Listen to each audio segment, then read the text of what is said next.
Welkom by Agra Draadloos Direk. Alles wat saak maak in die landboubedryf, met trots aangebied deur Agra. Agra, a better life. Luisteraars, ons sit in hierdie laaste paar maande met 'n baie interessante tydperk in Namibië se voedingomgewing.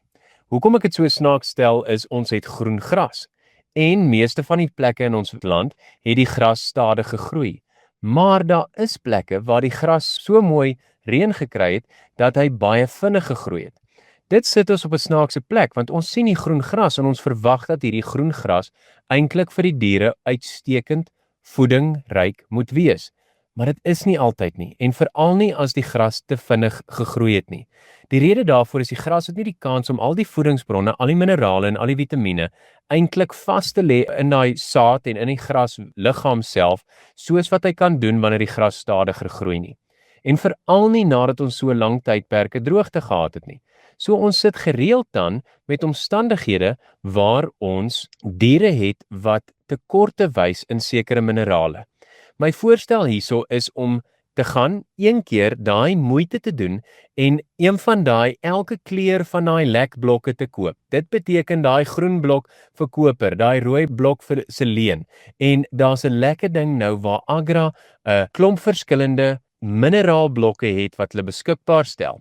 Daai mineraalblokke sit jy dan uit in jou veld en jy doen dit een keer waar jy al 10 blokke gaan koop. Jy sit almal van hulle uit en kyk wat die diere vreet.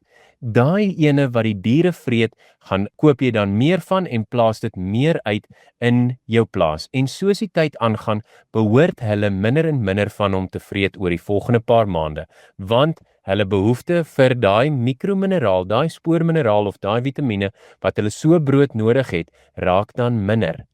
So weet ons, kan ons dan vas lê, want elke een van ons plase is ons buurmanne.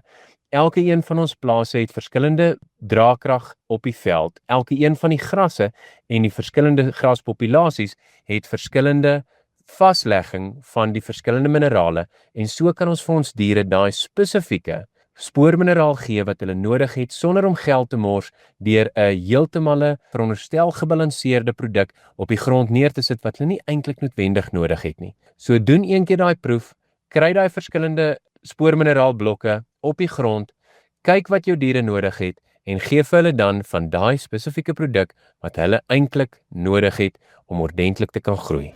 Dit was Agra Draadloos Direk vir hierdie week. Skakel weer in vir nog insigte en nuus. Met trots aangebied deur Agra. Agra, a better life.